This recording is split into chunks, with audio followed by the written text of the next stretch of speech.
Yeah, What's up, I saw people? 121 times. Yeah, yeah. What's up, people? This is Robert Pisano. It's not what you know is what you can prove, right?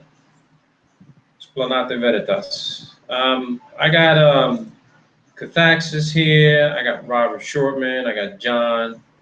And then, of course, there's myself. There's supposed to be some other people coming up in here, but if they don't show up, they don't show up. No big deal.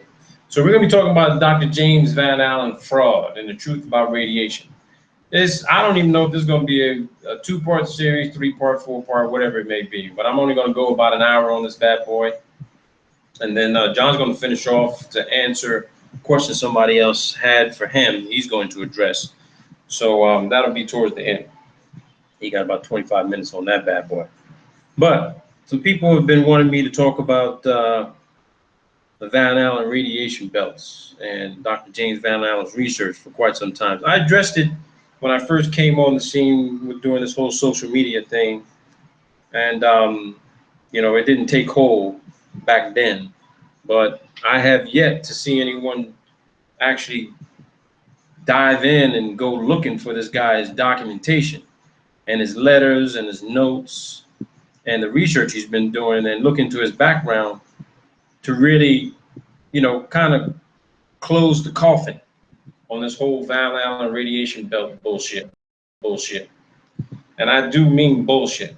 Okay, so we're gonna address a few things here.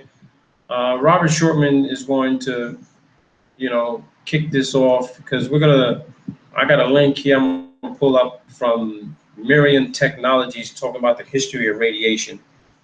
And we're not radiologists, we're not radiation experts, we're not physicists, we're not theoretical physicists, nuclear physicists, but we're going to talk about this because basic sciences tells us how radiation actually comes about. We're going to dive into that a little bit. Guys on the panel are going to you know give you their take on it. Um, but it's all about the documentation. We're going to go through this whole thing. So I'm not saying that we're going to basically put this to bed in 1 hour on this show, but there might be a series of them, and we're just going to keep going through everything we can possibly go through in the amount of time that will be allocated for this whole thing. So if you got questions out there in the chat, just talk amongst yourselves. If you got a wrench, knock somebody upside the head if you have to, kick them out. I don't give a shit. If they don't know how to behave themselves and be adults and really ask some questions that make some fucking sense, then they deserve to be treated accordingly. All right. Other than that, we're gonna get this started. Um, Robert, do you want me to pull up that one link from Miriam Technologies, or you want to show Yeah, something different? yeah. If you bring that up, and then I'll just Okay, read. let me do the share screen on Miriam Technologies and let you go on that. Yeah. And again, for those somebody, please have the watch page up so that I know that this shit is actually showing. Um, we'll go from there. And let me pull up Miriam Technologies here. Okay, let me blow this up a little bit. So about 125%. Okay, so Miriam Technologies actually talks about the history of radiation. And it's good for everybody to actually see this and we go through it and read it so people can talk about what it is. Now, hang on a second. Okay.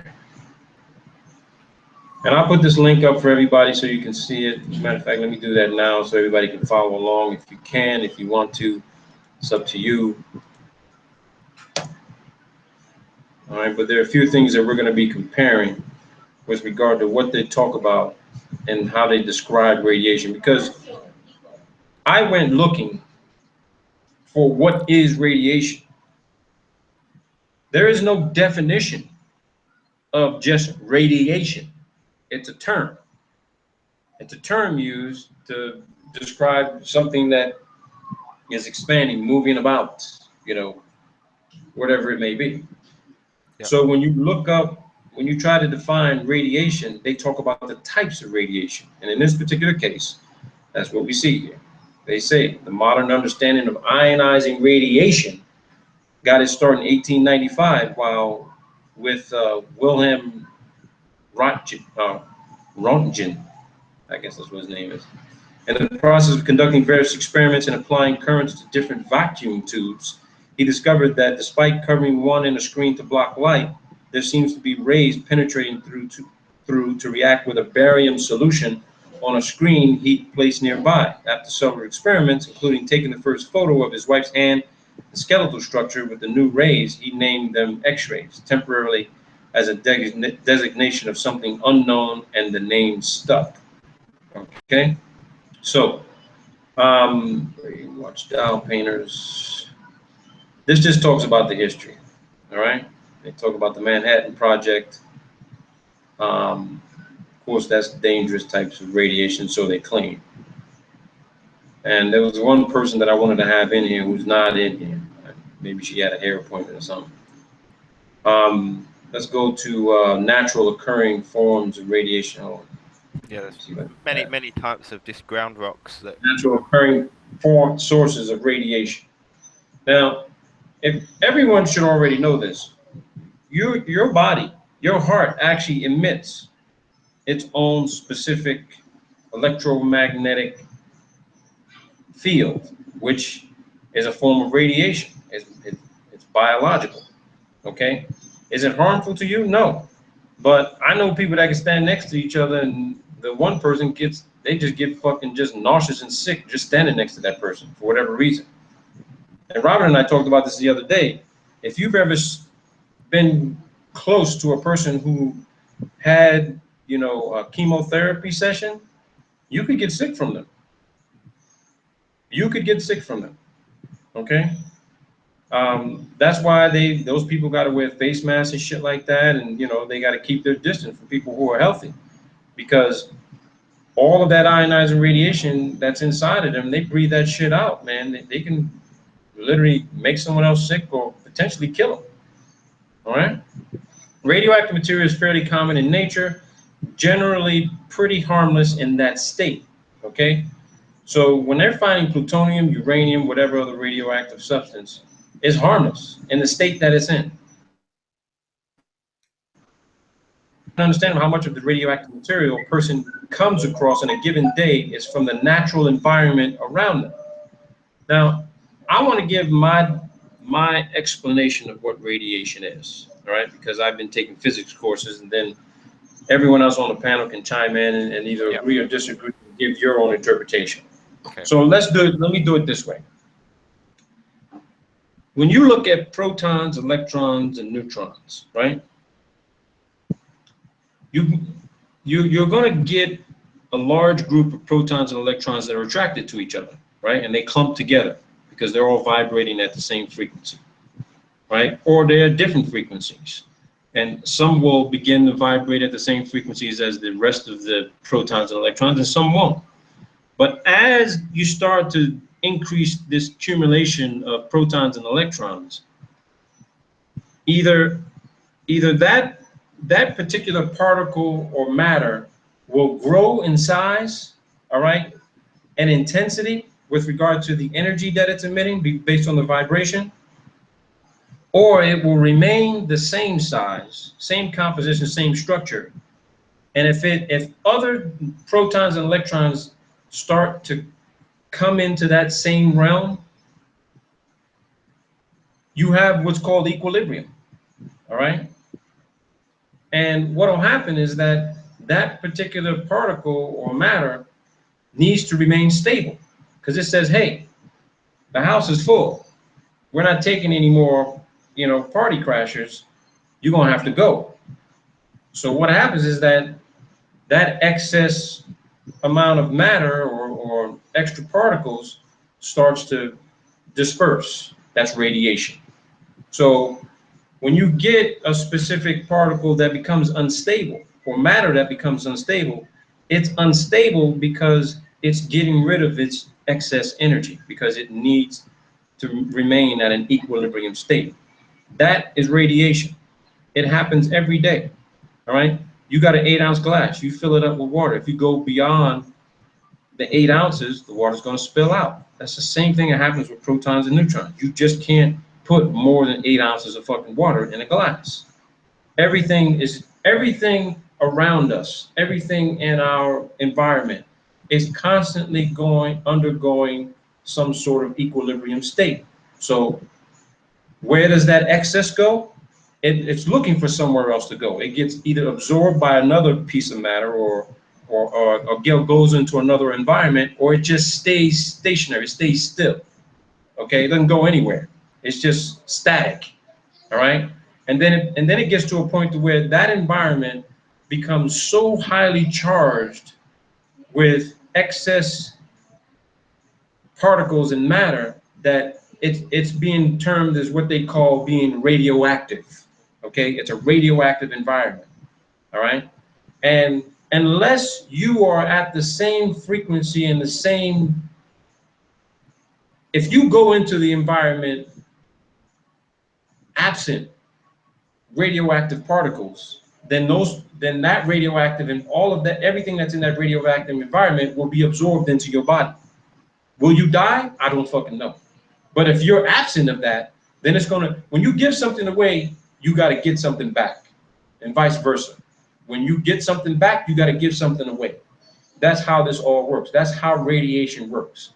Everywhere. I don't give a shit what the substance is, what the particle is, what the element is on the periodic chart. Everything is undergoing equilibrium, but you do have what they call radioactive environments where everything's vibrating at either a higher frequency or a lower frequency, but it's not unstable. I want to make that fucking very clear. It's not an unstable environment, meaning that if you went in there with another substance that you think could light it up and make it go boom, that's not because that environment you put it into was unstable. It just means that you added some other ingredient to get it excited even more for it to disperse into another realm to balance itself out. Okay? To go through another equilibrium state.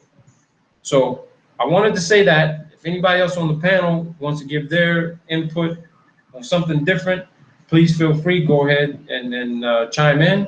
If not, I'm going to continue reading this to, to give people kind of some general information before we get into the meat of basically, smashing, Van Allen's research, because what he claimed to have done in 1953 wasn't possible. And we're going to show that to you. And you guys want to chime in? Kat, Rob, John? Yep, shortly. I'm just looking for this particular document. Yeah, but basically with this, you know, radiation, it's high and low frequency, which will give you, the high frequency is a lot more dangerous than the low frequency, and it's on the same spectrum at the other end with the actual wavelength. So, the way I regard radiation is just it's another form of energy particle, which is just it's a type of waveform.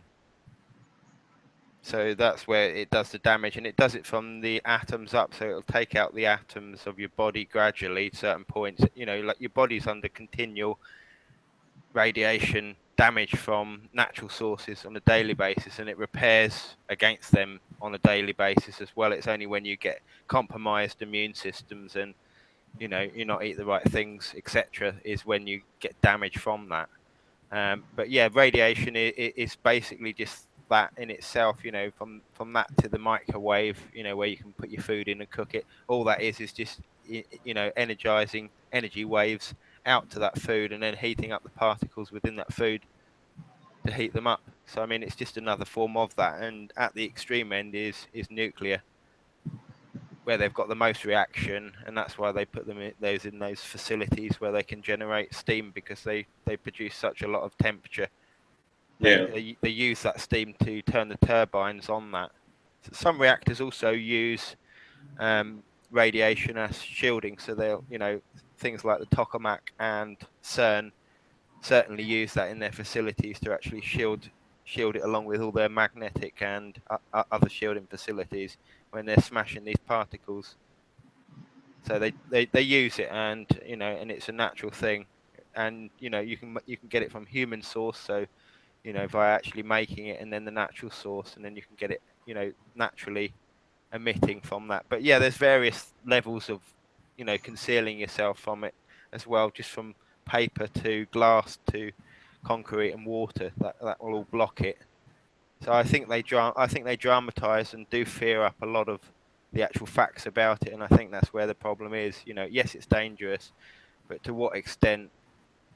You know, that's not entirely kind of fully researched 100%. You know, when you've got, you know, they look back in these places like Fukushima and not Fukushima, sorry, Chernobyl, and then you've got things in the area, animals and all that, actually thriving and not, you know, succumbing to that. It's either the factor that it wasn't that dangerous in the first place, or what was there dissipated within that, you know, 20, 30, 40 years of it happening.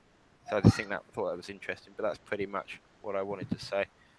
Yeah, I agree with you. I think it's been misrepresented is really the best word I would use. I mean, Yes. You get a lot of people talking about this or that being a hoax or not real or not. I mean, this is a bit out of my depth, but from my basic research, I just think that the danger of it, or even what it may be doing, so to speak, might be been misrepresented to us. Yeah. Yeah. Well, that's how I approach it.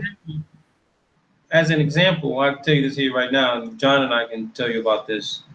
If, you know, when I was in the military, I mean, I wasn't really exposed to any type of high energy radioactive environments, but I did work in a hospital, and everyone always, you know, when I did the rotation in the radiology department, you had to wear the that badge, so that they know how much radiation you were being exposed to. They've got cesium there, haven't they? Cesium. Yeah. Now, here's something interesting I'm showing here on this page. They talk about how bananas are very high in potassium, and they have a higher than usual amount of potassium-40, a radioactive isotope. Now, let me give you an example here. If you've ever been exposed to a high dose of radiation, or let's say you were exposed to something that could, you know, damage your cells. I mean, if it was radioactive, you take potassium tablets to protect your thyroid, right? Yep. Or iodine tablets. Iodine, yeah, as well. Now get this. Think about how expensive that shit is. Now, and then now, look at bananas, and ask yourself, how many fucking bananas would you need to eat, and how much you'd be paying for a bushel of bananas versus buying fucking iodine tablets or potassium tablets. Think about that. Think about how many people don't actually eat bananas on a daily basis, and then look at the people who don't eat bananas at all, or don't like them, and then compare that to the incidences of cancer. Potentially. Compare that to the incidences of cancer, because somehow potassium-40, which is a radioactive isotope, could be neutralizing harmful types of radiation that you might have been exposed to in other environments. Like, for example, with your phone, they said that, you know, when you use the electromagnetic waves, you know, put out through your phone or Wi-Fi and cell phone technology, people were having all kinds of problems in their head and shit like that, getting sick and nauseous. But when you look at the fact that one of the fruits that, you know, I actually love eating, and then you've got animals out there. I mean, you've got, you know, chimpanzees and gorillas that eat these fucking all day long, and which means that their system, their blood, is rich with potassium-40, a radioactive isotope. Now, who's to say? Sorry, go on. Who's to say that potassium-40 couldn't be some sort of super radioactive isotope to literally give us the same strength that a full-grown fucking silverback gorilla has? True. I mean, I know that shit sounds. I know that sounds funny, but think about it. I mean, when you look at the fucking Marvel Comics fucking shit, like with the Hulk, right? What made him as big and as strong as he was? I mean, radiation. Because what you want, it was fucking gamma radiation. Mm-hmm. It was radiation that made him what he was, how strong he was. And here it is. I didn't know this about bananas, to be honest with you. I didn't know it. Now, if I'm not trying to scare anybody, but people who might be afraid of, you know, radioactive everything, they'd be like, shit, I love bananas. Fuck, I ain't eating this now. It's got a radioactive isotope in it. Is the nut I've brilliant? actually Nuts are the seen. same. Sorry, there. I've actually seen several websites who sell radioactive material. I can't remember the specifics of it. I've looked through my bookmarks right now, and they say it's a whole conspiracy. Like, it's been overplayed as dangerous because they know how much it enhances and helps human beings, certain types. And they literally sell these radioactive rocks that are naturally occurring, and you're supposed to, like, sleep with them and, like, put them, you know, in your pocket and shit. Yeah, but I'm going to have to find it for you. Here's what they say. They said, in fact, the term banana equivalent dose has come in pretty common use as a reference point for communicating radiation exposure. So when someone says, you just got a banana equivalent dose of radiation. Banana equivalent? Yeah, fucker. This banana right here, that's how much radiation you got exposed to. Yeah, I think So when you look at people who are going through chemotherapy, they're actually killing everything in their body when really they could just sit them in the fucking clinic and says, you know what? Drink this banana shake, eat these bananas, you know, Don't get me on chemo. Man, it's really frustrating. Yeah, that's but really yeah, bad, really bad. There's so many natural ways, like you say, Robert. So bananas, so many simple ways.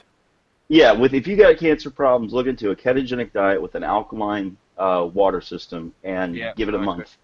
That's all you need. I agree with that too. Yeah. High-fat diet without an alkaline high-fat diet. That's all you need. Yeah. Now I want you guys to understand something. That explanation I gave about radiation, where everything's going through an equilibrium state, right? When you talk about bananas being a radioactive isotope, okay? Now, radioactive isotopes are not dangerous. I mean, it looks like that's what's required for us to maintain balance in our own bodies. They talk about other foods here. Other common foods that contain elevated levels of radioactive elements include carrots and white potatoes, which carry slightly lower levels of potassium-40. Lima beans have almost 50% more potassium-40 than bananas. I fucking love lima beans, dude. And also very small amounts of radon, 224. The food with the highest concentration of radioactive elements, in this case, radium, is in the Brazil nut. And all these foods, however, the levels are extremely low and not considered harmful, and almost none of the radioactive material consumed while eating any of them is retained in the body. The fat content of the Brazil nuts would pose a health risk long before the radiation in them, for the example. Okay. Now, again, this topic ain't gonna be about cancer, but when you talk about all of the radioactive isotope material inside fucking lima beans, carrots, potatoes, bananas, and fucking radon. I don't even know what the hell radon is, but they said it's very small amounts of radon. But when they talk about lima beans having 50% more potassium than bananas, think about if you're into healthy eating, you only eat lentils, you only eat beans and rice and potatoes and stuff like that. You're a vegetarian, right? Now, something that I have learned about radiation is this. It actually accelerates aging of everything. It accelerates aging of the body. So if you want to go on a strict fruit diet, a strict vegetarian diet, like for example, Hindus, they eat nothing but beans and rice all the time, okay? And they have the highest incidences of birth defects and death rates. Absolutely. Okay?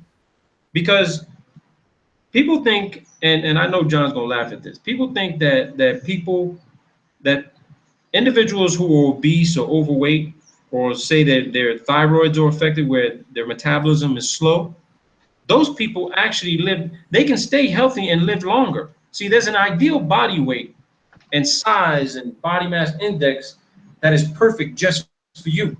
See, everyone wants to be in this chiseled, rock hard, physical fitness, triathlete type of fucking shape, thinking, okay, I'm going to eat all this healthy food, I'm going to eat healthy.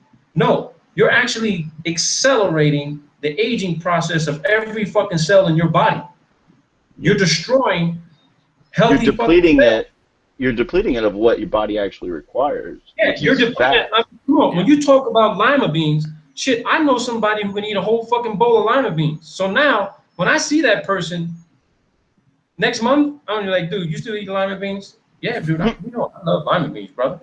Well, dude, come on, I gotta tell you something, man. That shit got 50% more potassium in it than bananas. Okay, so what's that mean? That means, dude, you like fucking 250 times the fucking radioisotopes in your body. But you see, that actually might be good. I'm serious. I was looking into it a couple months ago, and it appears that there's a group of people who think it's a huge conspiracy, and that radiation, a certain level at a certain way, is actually super healthy for a human being. But I'm not saying that is the case. I'm saying I've seen that before. Though, for some people, not for everyone. Not for I mean, you just can't see. And that, you know, I was listening to that one guy. What's his name? Dave Murphy or something like that. The one who does the Yeah, Dave Murphy. I heard something very interesting and important that he says. He says, if you're gonna go into doing these type of things to prolong your life, you can't just jump into that shit like the next day. You gotta literally do a little at a time. You gotta gradually build yourself up. Yeah, but he drinks piss. Okay. Look. There's man. a science behind it. That you don't. There is a science behind it. He drinks. You got to give him that. He drinks piss. Yeah, it's an old Vedic. There's something to it, but it's not something. Yeah, there's something to Whatever. it. He don't drink other people's piss. He drinks his own. Come on now. That right now. I ain't gonna get anything. I know John's going. Come on, John. Where you going there? So here you go. They talk about the sun. Powered by a continuous nuclear reaction, we know that this to be false. I had a conversation with Eric Dollar. There ain't no type of fusion reaction going on inside the sun at all. Okay, they said it is a continuous nuclear reaction. It comes as a little surprise that the sun gives off quite a bit of radiation. There's also a good bit of cosmic radiation origination from sources outside the solar system. Luckily for life on Earth, however, most of that energy is intercepted and absorbed by Earth's magnetosphere and the ozone layer. Okay? Cosmic radiation does, however, make up a small percentage, about 13% of the total annual background radiation a person is exposed to over the course of a year. This exposure rate is slightly increased by living at higher altitudes and even more so by air travel. Flight crews on long distances, high altitude flights tend to accumulate about 30% more annual radiation exposure than the average person. Okay? The ground beneath our feet, radium, uranium from mining and oil. The other major sources of natural occurring radiation is from minerals and materials buried in the earth.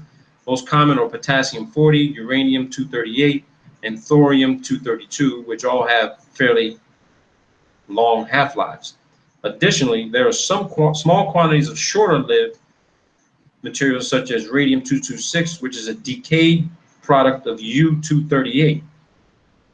Now, I've heard that shit before.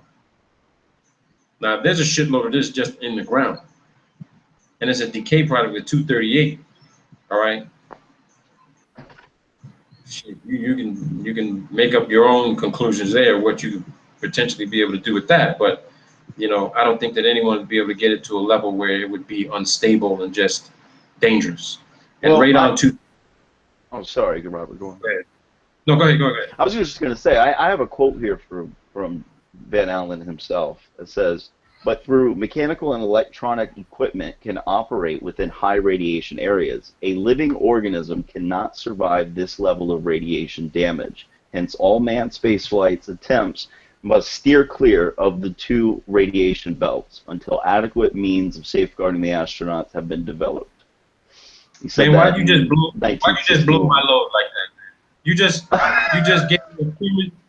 premature ejaculated me, dude. Oh, I'm presenting what I have to offer, man. I'm just Come on, bro. We're gonna get to that after reading this, man. Keep going. Sorry, Robert. Sorry, dude. Damn, I was just. I didn't mean to. I thought that's where you're leading to. I thought that's where you're leading to. We talk about Van Allen. That's cool though. That was, you're gonna read that again. Hold on, because I want to finish this part right here. Damn, brother, go on. Dude, you caught me off guard today. Dude, you 3-second rodeo rider, man. Damn. Jeez.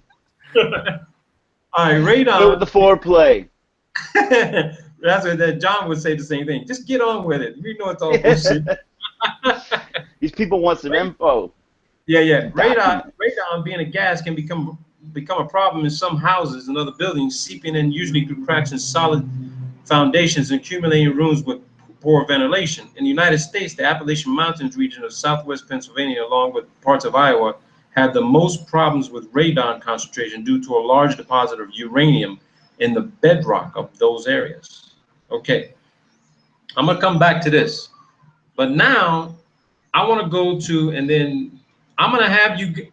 I want Kat to read exactly what he just read again, and then I'm gonna show you this from NASA's website, which is gonna support what Kat quoted from James Van Allen. Read it again, Kat.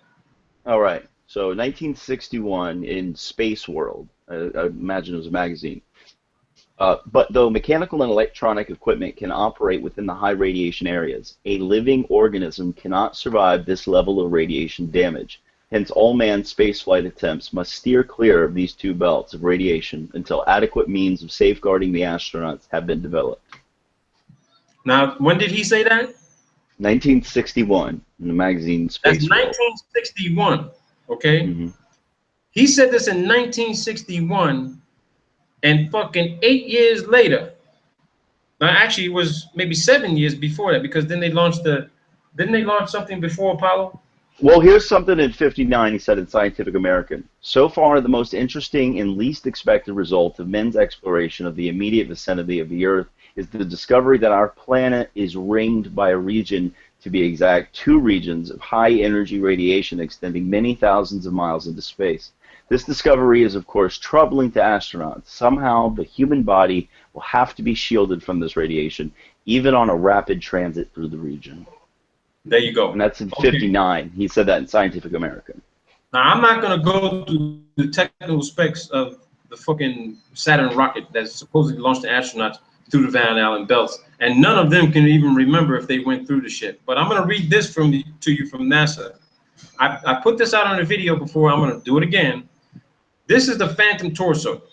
Okay, I know this is dated May of 2001, but they call this fucker Radiation Fred. All right, Phantom Torso.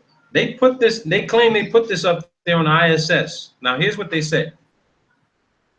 They say that the Phantom Torso, also known as Fred, is an anatomical model of a human torso and head. Fred contains hundreds of radiation monitoring devices, right?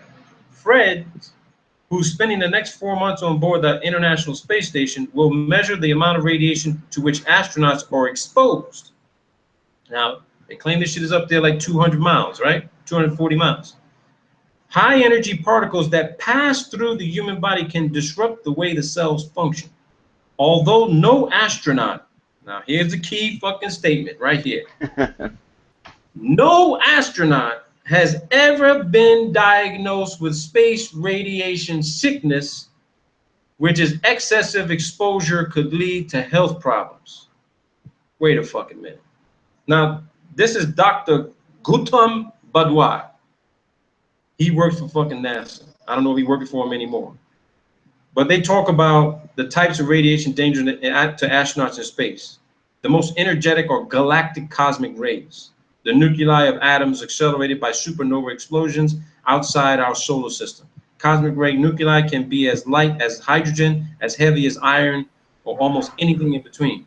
Because they lack their surrounding coat of negatively charged electrons, GCRs are positively charged. The heavier nuclei carry the greatest charge, explains Badwar. As the charge increases, the amount of energy that the particle can deposit in tissue increases as well.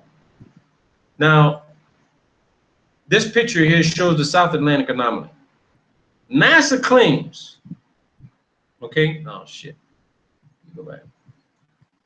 NASA claims that this is part of the Van Allen radiation belt dipping down over the lower part of South America and stretching all the way to the tip of South Africa. It's called the South Atlantic anomaly. A bunch of people have mentioned this shit, all right? I even brought this up. I had a classmate who said he worked at NORAD, and his job was to monitor terrestrial satellite operations. He says that everything passing through this region, before it gets there, they got to turn the shit off, and then as it comes out of it, turns it back on. That's what he said. He goes, they have to protect the electronics. The only way they can protect it, they ain't got no fucking radiation shielding up there. But they said when it goes through this zone, if it's still on, it's gonna fry everything. The fucking thing's gonna drop out of the sky. That's what they said. All right. That's what they said. How far up is it dipping down to? The 100 kilometers or something like that. The Van Allen radiation belts. I don't know why this shit they keep doing that, dude. With the South Atlantic anomaly. Belts is between 200 to 300 kilometers off the coast of Brazil. Okay, that's enough for the ISS to pass through. That's for sure. Yeah, the ISS passes through that zone every fucking 95 minutes. And now, so it's to do with the weakening magnetic shield, you know, because that's the reason why that anomaly's there and causing it to dip down. But what gets me is this. What I just read to you guys, all right, about if you lived at altitude, right, you get more problems with radon concentration, radiation, at high altitude on Earth. If you lived up in the Appalachian Mountains, you glowing like a motherfucker. Okay? Yeah. You glowing like a son of a bitch. That's what if you lived up there all your life. But if you on the ISS, when they turn off the light, your teeth should be glowing. All right? This is true even for aeroplane, you know, people, an air stewardesses, certain people they'll have a certain concentration in their body per year from just flying in a plane, you know, so. But get this. You've ever heard of people, we've all heard the term when people say they get air sick, right? They get nauseous, right? Think about this. Yeah. We can't say radiation doesn't exist because it fucking does. But let's just say at high altitude, when you're on a plane flying from wherever you're flying from, if you've ever gotten sick, if you know somebody who gets air sick, they ain't fucking sick because they're in an aluminum tube flying at fucking 520 miles an hour. They're sick because of fucking radiation exposure. I mean, that could be a possibility, but there's usually like vertigo reasons for that causes nausea. Think about what the ingredients of Dramamine are, because that's what they give you. Yeah.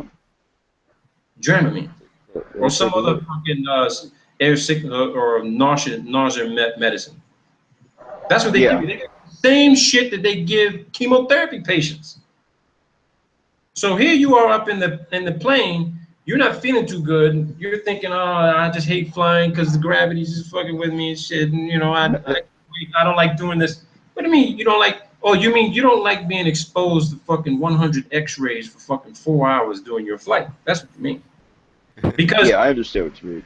If this doctor's saying that no astronaut has ever been diagnosed with space radiation sickness ever since 2001, that means. So you tell me how it is. 10 Peak, Scott Kelly, all those people who've been up there for over 3 months, 6 months, 1 year.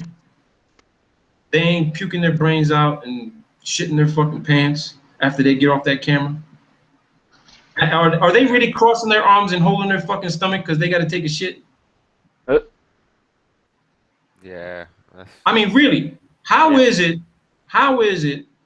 that if the ISS is at 240 fucking miles and astronauts have never been diagnosed with space radiation sickness, how is it that people flying in a fucking plane at 35,000 feet can get sick?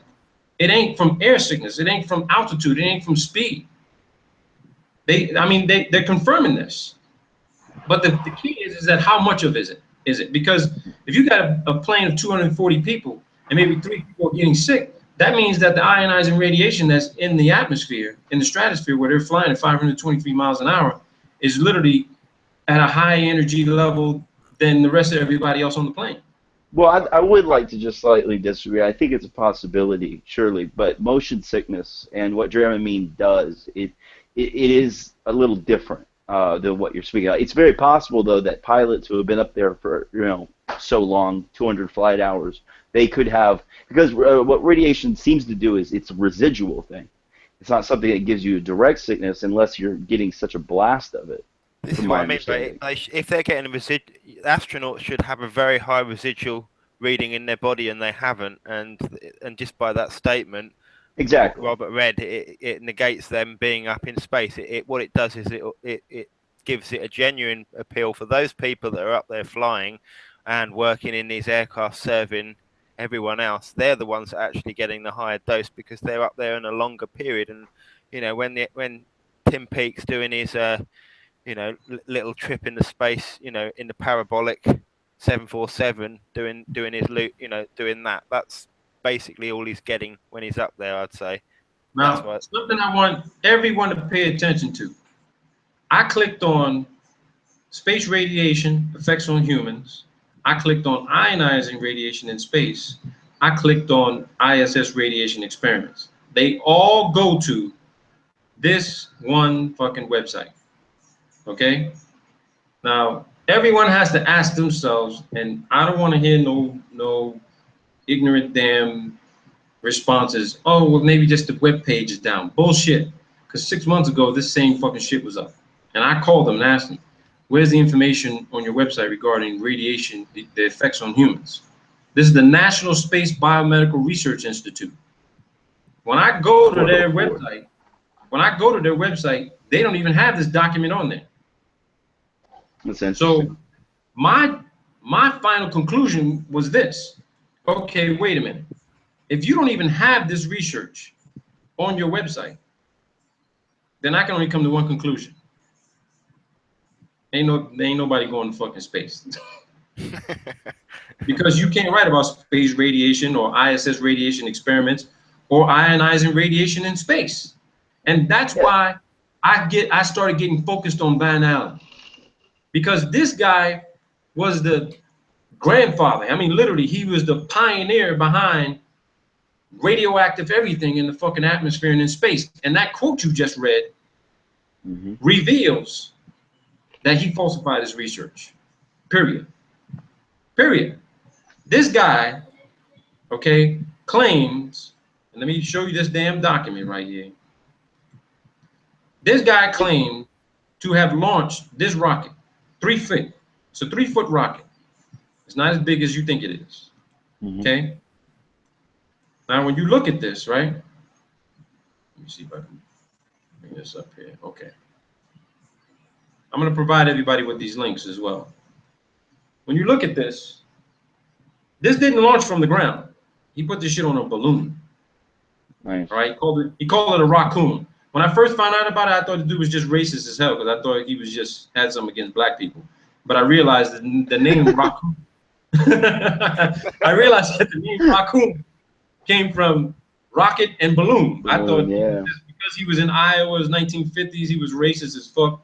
So I thought, okay, name it raccoon. That's what I thought. In my bad, I want to take that back. That's not what it was named. Oh, that's great. But this is a 3-foot rocket that he claimed to put on a balloon. Here goes the nose cone temperature probe, right?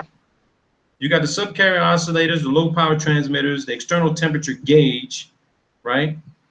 And the Geiger counter is in the middle. All right? It's a 3-foot rocket. All right?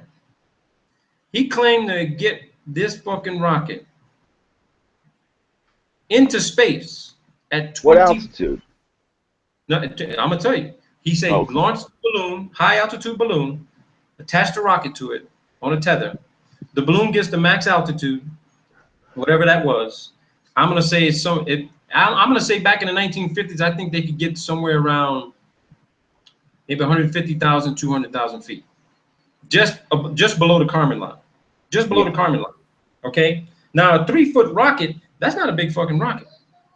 That's not a big rocket. It doesn't have a lot of fuel either. So it's got maybe a minute or two of fuel, but it's not going very far. He claimed to get one of these rockets to 2,400 kilometers, dude. That's over 1,300, dude. That's over 1,300 fucking miles. That's ridiculous. 1,300 miles. That's what he said. That's what he said in one of his letters, bro. Let me see if I can fucking find the letter. Oh my god. Because it was a Western Union fucking telegraph. All right, here you go. Ionizing radiation at altitudes of 2,000 to 20,000 nautical miles. Pioneer 1. Okay? Pioneer 1. They can't do that with ICBMs, can they? So how Yeah, can they do it with some shitty thing like that? The date of this document, okay, this is a lie. This is all bullshit. Because this shit was done October 11th, 1958. Now, you guys know my motto. It's not what you know, it's what you can prove. Here's the document right here in black and fucking white. I didn't draft it up. It's off the University of Iowa's fucking website. I didn't put it there. I didn't hack in to do it. All right? There'll be a lot of people who say, oh, that's all bullshit. Robert's fucking trying to fool us. No, I'll show you. I ain't trying to fool anybody. Okay? So get this. Let me pull up this doc. Oh, man, come on. Don't fuck me like this, man. Come on, dude. Oh, dude. Failed. Oh, man, Google's going after you. Oh, shit. Well, it's that Windows 10, man. Show you guys is the Upper Atmosphere Research Report. It's dated August of 1954. Okay? Let's see if I can find this shit somewhere else, man. Damn. That sucks, dude. They didn't want me to see that shit. I got the document saved, though, so I'm not worried about it. Well, you know, the way I think about it now is, you know, it's very possible that he did fraud the results because they needed space. Hold on. They needed, that's just the way I talk. They needed space to be hyper dangerous so that commercial corporations would not be trying to go up there until they figured it out. That's the way that I see it, and that's why it's been misrepresented. They didn't know. When you talk about space, we need to define that. Because I don't think humans have been higher than 450 miles. I don't think nothing goes beyond 110 kilometers. That's just below the Kármán line. Okay. Yeah. Okay. So when you talk about space, I don't think they could ever fucking get there. I don't think they could get to outer. The Kármán line exists. Yeah. No, the Kármán line exists, but I believe that was the limit, meaning that you couldn't go any further than that. Engine stopped working. That's what it says. Yeah. Exactly. You had to be just below that, because if you try to go any further, shit's just gonna blow up. You ain't gonna get there. You ain't gonna get beyond that. So for me, it's not about if he possibly did. He fucking definitely did it. He definitely falsified his research, because according to the U.S. Navy Research Laboratory report, August of 1954, if I can get this fucking document to come up, they did over 24 rocket tests, high altitude. High altitude. Oh, this Navy All Hands magazine, dude. Damn. Project Vanguard, all that bullshit. They never got anything 73 miles. Nothing. They never got anything. This is in 1954. Yeah. 1954. It was a 164-page fucking report, bro. They never got shit beyond 73 miles. Nothing. Yeah, period. Most likely it's another density. So when this guy says, okay, when this guy says ionizing radiation at altitudes to 2,000 to 20,000 nautical miles, come on, dude. He didn't discover no radiation belts at these altitudes. He didn't get to that. There's no way. You trying to tell me that this guy could launch a 3-foot rocket on a balloon from the football field of the University of Iowa in 1953, but the fucking Navy and the Army couldn't get anything to the same altitude using a fucking V-2 rocket or its sister, because they were building their own rockets to get to high altitude. Either the shit took off and it exploded before it got to max apogee, or it reached a specific limit, which was 73 miles, came back down, and it just fucking disintegrated. 73 miles, man. That's 10 miles above the Kármán. 10 miles. Yeah. They had been doing this shit constantly since the 1950s. And then you all know of a what's sudden, interesting about that 73 miles? That Go Fast rocket gets exactly to 73 miles, and it seems like it exactly, hit and that's in the something. fucking 21st century, dude. Yeah, and 21st that was century. recent. A lot of people tried to say that footage, there was a yo-yo D-spin device on it, but it absolutely was not. There's footage of yo-yo Absolutely D-spin not. devices, and Absolutely they not. behave very differently. This seems like it hit a different density It whacked of into something. fluid, or You could hear yeah, the sound almost of Phoom. that. Yep. I'm Yeah, telling you, absolutely. this shit is just blatantly insulting and absurd. Because here's the deal: if when I was listening to Charlie Bolden yesterday, he was doing a conference. I was watching it on C-SPAN. God, that guy. He was saying how we spent 40 years just to even get fucking probes to Mars to just monitor shit, right? Take us 40 years because we keep advancing the technology. You tell me how in fucking 1953, this jackass, James Van Allen, professor of physics at University of Iowa, can fire off a rocket without the fucking military's permission on a football field at university, get it to 2,400, 10,000 kilometers, 20,000 miles, whatever the fuck it may be, on a balloon, right? Using a balloon to do it. And then 10 years later, you're telling me in one fucking decade, somehow we got this epiphany, and we were endowed with this advanced fucking technical knowledge to say, okay, let's put 3 motherfuckers on a Saturn rocket and fucking shoot their ass to the moon. That's 258,000 miles away. Yeah. And Come in on, 1961, dude. yeah, in 1961, he's saying it's impossible. Impossible. That's what I'm saying.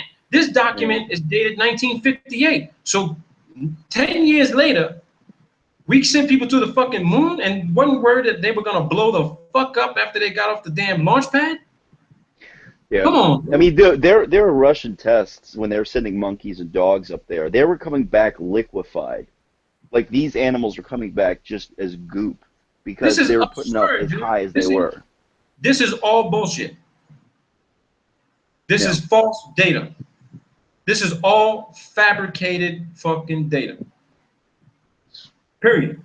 Look what he says. He says, Anton Electronic Laboratories reported that the chamber was filled to 13.6 atmospheres on September 10, 1958. Calibration took place on 2nd October. If the gauge pressure decreased exponentially with time, the time constant of the chamber would be 10 days. I mean, this is just all technical bullshit, but I mean, I want to show the simplicity of this.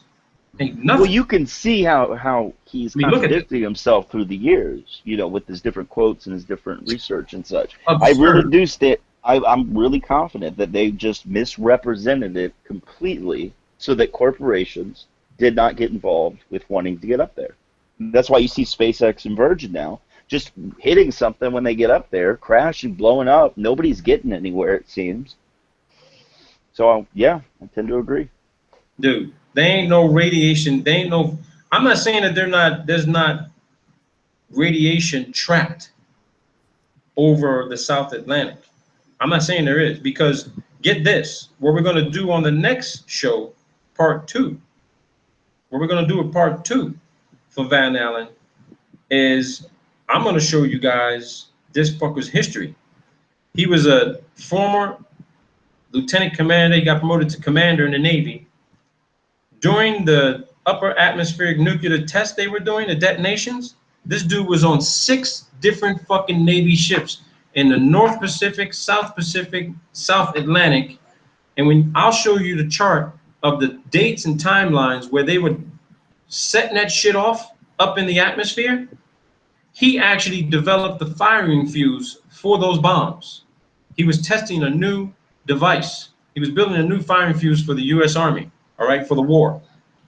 And they set off all these detonations, these hydrogen detonations, and trapped that radiation up in the atmosphere.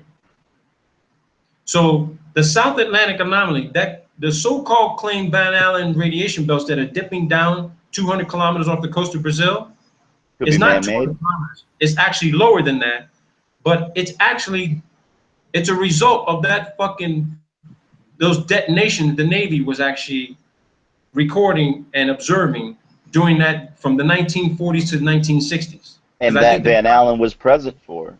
He was present for all of them. There was Yes, no he was. fucking recorded radiation during that time frame. When they set off those bombs, right?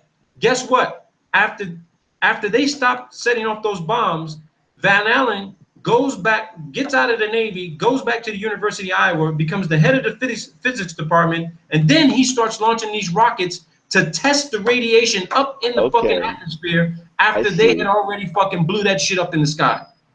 And, you know, I mentioned last night, before I came across any of this information a year and a half ago, I was watching that documentary, Eternity and Beyond, you know, with all the nuclear explosions. And when we got to the point where they were showing Operation Fishbowl and the other upper atmosphere test, I, like, freaked out, paused the movie, like, dug into crazy research. I'm like, why would they do that?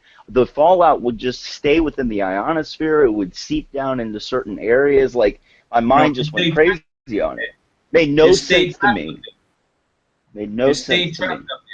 It stayed up there trapped. It stayed up there trapped.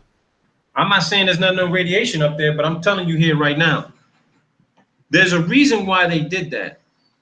And Van Allen's papers actually provide some proof, some evidence on why they went through those nuclear upper atmospheric tests. Because I'm of the understanding now that, and I know this shit sounds far-fetched, but I think they knew when they were launching the rockets that there was some sort of fucking ceiling. They knew it. Yeah.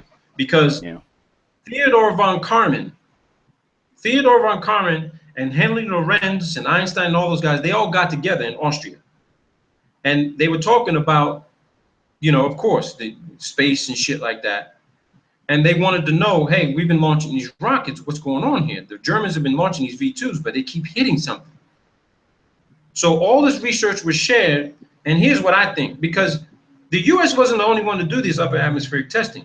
Russia was doing this shit too. Same time, yeah. The Indians were doing it. The Pakistanis, everybody was doing this shit. From what I understand, it was from 57 until about 62. Yep, they were all doing it. And that was when they came back from Antarctica, by the way. Well, here is my conclusion, based on all this shit. I think they were trying to blow through the fucking first layer. They knew there were multiple layers, but they were trying to blow through the solid layer. They were trying to blow fucking through it. And I'm gonna tell you here right now, that fucking scares me, bro, to even think about that. You want to know why? Because had they succeeded, we probably wouldn't be alive today to talk about this shit. Oh, it's madness. It's men with power doing it. They were literally trying to blow us all the fuck up. Yeah, that's what I thought when I first saw that footage. I was like, are you kidding me? Why would they ever do something like, even if it was, see, I was still in the globe paradigm when I saw it. I was like, they're going to blow a hole through the ionosphere. You know, like I knew there was danger to it. That's absolutely crazy, dude. Because when you look at these explosions, these hydrogen explosions they were setting off, when you look at the very apex, the top of that plume created, it forms a fucking perfect dome mushroom, dude. It does. It looks like it's spreading out, like it's hitting something and it's spreading not going out. higher. It's not going high. It reaches a limit and then it spreads out. And you see the center point of the concentration, and then you see the flames spread outward, like a Sprite or an L. Exactly. You know, with it's hitting a layer. It's hitting something completely, and if that was meant to go out into a vacuum, imagine that being a vacuum. That would have been sucked straight out if that was a vacuum. That's what I'm saying. I think that they tried to blow us all the fuck to hell. It's madness. And they were using, and get this, if they were using hydrogen bombs, and then they created you know that Van Allen, his actually technology, what he developed, became part of the fucking Manhattan Project. They're like, shit, you can't do it with a fucking huge hydrogen bomb. You need something more powerful. You need something more powerful. They were trying to create a more powerful fucking high energy detonation, okay? Saying, fuck, we can't do it with hydrogen, man. And then eventually they said, you know, we got to stop this shit. They instituted the Nuclear Test Ban Treaty, right, for upper atmosphere, and they started doing that shit underground. They started doing this shit underground and in the water, in the oceans. Yep. I'm now of the belief these motherfuckers in the government want to get the fuck off this planet as bad as we do. They're trying to do a fucking prison break, man. They're trying to, hey, They're literally working on a prison break. Yeah, man. I say they can't get out the top, They're so like, they, shit, well, we we're can't get right down below in the water, right down where the density gets really heavy at the bottom. We'll have a go down there. Oh, we can't get much further than that. We'll just give up, and that's what it seems like. And now we're just going to be wardens of the prison. That's what it seems like. If John's still listening, and I hope he is, there is he don't believe this. He don't believe in radiocarbon dating. Now here's what they say about this shit, because John is into genomics and DNA science, and they say here No, this that is quantum mechanics. They say here the presence of radioactive carbon-14 in living organisms actually forms the basis of radiocarbon dating of organic material due to the fact that the levels of C14 in plants and animals match ambient levels in the atmosphere at the time of their death. No. Afterward, however, the C14 decays with a half-life of around 5,730 years. Whoa, 57. Wait. That's right. You got it. I know. So, I know what you were ready to say too. So wait a second. I know what you were ready to say. I know what So you were ready to say. So if now this is, we're just talking about radiocarbon now. So if the whole Earth was radiocarbon, it would all be gone in a million years. I knew you were gonna go there with that shit. And why are they finding radiocarbon in diamonds, in coal, in not even fossilized bones? I mean, there's still bones, so it's preposterous. Now look, here's another piece of debunked information. John has been saying this all along. When scientists, no, I'm not gonna say scientists. Let me take that back, because archaeologists and paleontologists and these fucking dinosaur hunters, they ain't scientists. When they claim, and geologists, when they claim that, oh well, this has to be 400,000 years old, or 1,000,000 years old, 60 million years old. Look what they say here. They're saying through radiocarbon dating, through this method, the age of a sample up to around 45,000 years can be fairly accurately determined. So if you guys ever hear, if you ever watch a Discovery Channel or History Channel and they talk about something older than this, okay, that exists, you gotta call bullshit immediately on the fucking TV.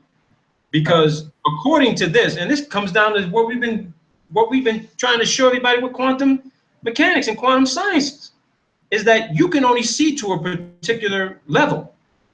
So if we can only measure accurately, measure a sample up to 45,000 years. So why the hell would you want to teach some? Why would John's kids, teachers, tell them that dinosaurs are millions of years old when the fucking limit is actually 45,000 years? It's not even a limit, because if they're, do you know? Remember Schrodinger's cat? Yeah. Well, see, a radioactive decay event is a probabilistic event. That means it's quantum mechanical. So if you're going to say that something was that old, then you have to provide the person that was there that documented seeing this. Because if no one documented the path information, if there was no knower, then there was no, what are you dating? Whatever it is, wood or anything, it didn't exist. Yeah. In this reality. So the whole thing is a friggin' fiasco. Yep. Yeah, I agree with that. So, I mean, this is crazy. I'm going to share this with everybody because everyone needs to see this shit. This is just comical. I mean, come on. We can only measure accurately, they claim, to up to 45,000 years. So why the hell are you telling me things are fucking hundreds of thousands or millions of years old? Well, Robert, we already just said that that's baloney right there. Plus, see, with radiocarbon, you can only date organic things like, wood, living things that have carbon in it. What they say is through other radiometric dating, not radiocarbon dating, that they can go back further. You understand? Yeah. But they're still in the same vice. Quantum mechanics implodes that nonsense. Implodes it. It's over. Yeah, you know, here's the thing. I'm now convinced that Friedrich Nietzsche was right, and he says, "I beseech you, my brethren, to remain faithful to the earth. Do not believe those who speak of extraterrestrial hopes, poison as they are, whether they know it or not." He says we should not be fucking wasting our time focused on what's out in the sky, going further out, away. Yeah, and I'm so glad you mentioned Nietzsche because he You actually, understand? the famous quote. Well, absolutely. The famous quote though that we hear from him is, "God is dead. Where has God gone?" The next paragraph says, "We've pushed him out to the limits of infinity." Basically talking about heliocentricity. He goes on and speaks about Copernicus and the Copernican revolution. So for this quote that you just mentioned, to talk about how ridiculous it is to focus on aliens and anything external is so on point. Nietzsche knew. And when you read Van Allen talking about how dangerous it is to organic tissue to be out in space, and you need to have some serious fucking protection. Come on, man. Really? People still want to fucking believe that there are people out there 200 plus miles fucking in the sky? If there is something out there, there ain't no people up there. There's fucking robots. Just what I showed you. NASA's got an entire fucking robotic program. The Robonaut.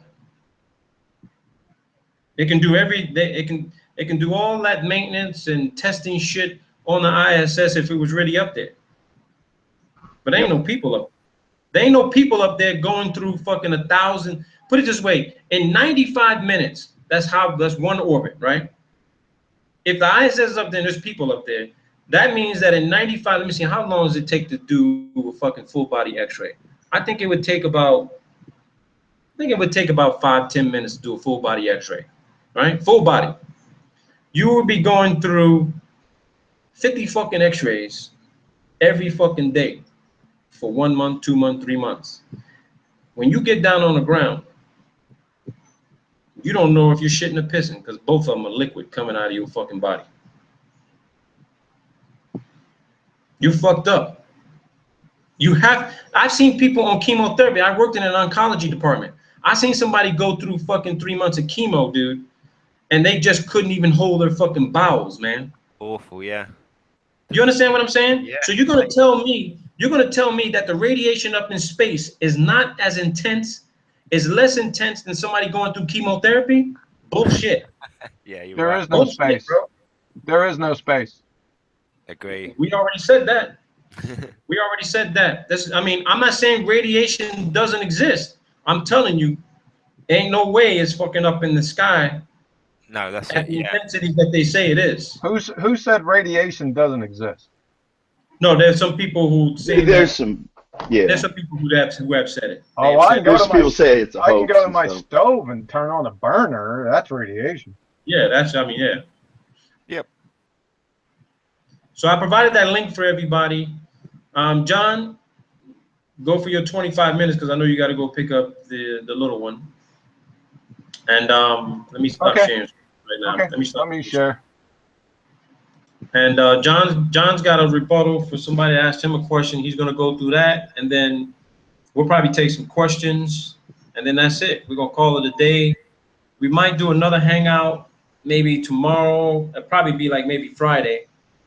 But this is probably going to end up being a 3-4 part series. We're going to do on Van Allen and radiation. That's what we're going to do because I didn't cover everything, of course. There's a shitload of more information. But John, take it away, bro. You need to do something like that? Yeah, go ahead and present me. Okay. Hey, I just want to say real quick, I appreciate you having me on, Robert. It's really great talking with everybody. I do have to take off, though, so I appreciate it. Okay. All right. I'll be around. You guys take care. Yeah, definitely, man. Take care, bro. Bye-bye. Thank you very much, man, for coming in. You got it, brother. Peace. Take care, bro.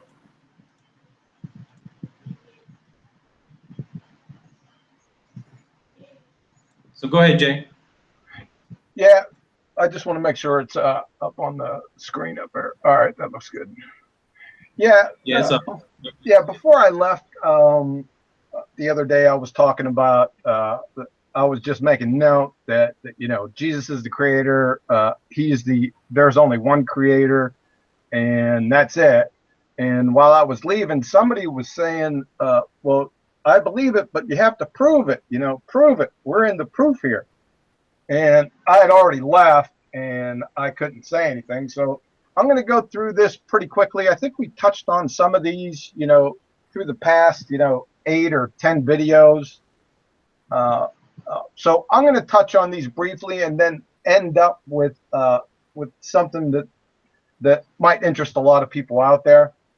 And I'll get to that here in a minute. So, like I said, the God proofs are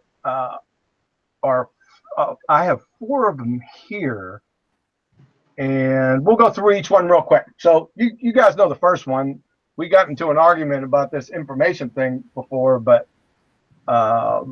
let's go over this here.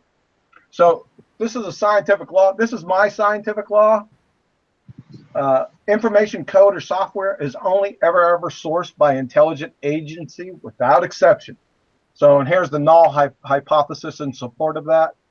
Nature or natural phenomenon causation cannot create algorithmic cybernetic coding and decoding schemes. That's DNA, and that's the information in DNA. And this is what set everyone off in our discussion on information. Was what Dr. Weiner said about information. He said, information is information, neither matter nor energy. So some people fell off the reservation with that one. And I'd just like to ask them with this right here. See, this is information right here. So look out, there's a tiger behind you. So that's information, right? So if you're saying that this is matter or energy, then my question to you is, if this is information and it's matter, please post the chemical formula or structure. And or if information is energy, then you have to post the millielectron volts or joules or kcals for this statement right here. So if somebody can do that, go ahead and email Robert, or if somebody on the panel can do that for me, I'd appreciate that. You'd have better chances of showing a married bachelor. So that's my number 1 proof. And I have the null hypothesis and the alternative hypothesis here. If anyone wants to refute that, you can go ahead and stop this and go ahead and read through this. I think I've done this before, so I'm not going to go into it. We also talked about the laws of thermodynamics before. The first law, total amount of mass energy in the universe is constant. That is, matter or energy cannot be created or destroyed. If you combine that with the second law of thermodynamics, the amount of energy available for work is running out. The universe is moving inexorably to maximum entropy, or a heat death. So, in conclusion, if the total amount of mass energy is constant and the amount of usable energy is decreasing, then the universe will end. It's the heat death of the universe. So if we have a beginning, or better said, if we have an end, then there must have been a beginning. And nature can't create itself, because that would mean it existed prior to its existence, which is absolute absurdity. So here's some proofs right here. Professor Valenkin provides some here. You don't really need this. We already went over it up here. They're just telling you the same thing I just said. And we already went over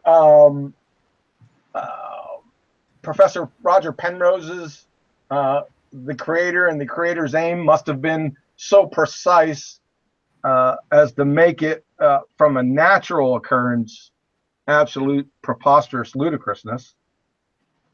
So that's a pretty good one. A bonus, I got a syllogism here. So code has information such as book Morse code instructions. They all have information. Information has authors, which we can always show is the case. DNA is a code, therefore DNA has an author. This logically, there's no way out. No way out here. And of course, the last one, and you can't get around this. I mean, anyone that comes up against these four, they're checkmated 6 ways from Sunday. We've already went over most of these. I'll just summarize it by saying, in order for matter to exist, there must be a knower first. If there's a quantum mechanical law that encapsulates quantum mechanics, this is it right here. I have, like I said, somewhere in the vicinity of 1,500 to 1,800 experiments. If anyone has an issue with that, we can go through them. All I have to do is really bring up the delayed choice quantum eraser, and that would end matters pretty quickly. And as we said, Werner Heisenberg knew it. All these guys knew it. He's the pioneer of quantum mechanics. Of course, you know, known best for... Aaron asked a question. He said, who's the knower? Jesus Christ. The initial knower. He's the ontological primitive. You have to have an initial knower to have matter exist. So like I said, we went over the Werner Heisenberg. The first gulp from the natural glass of natural science will turn you into an atheist, but the bottom of the glass, God is waiting for you. Couldn't have said that better myself. So those are the 4 proofs. Now, that establishes a creator.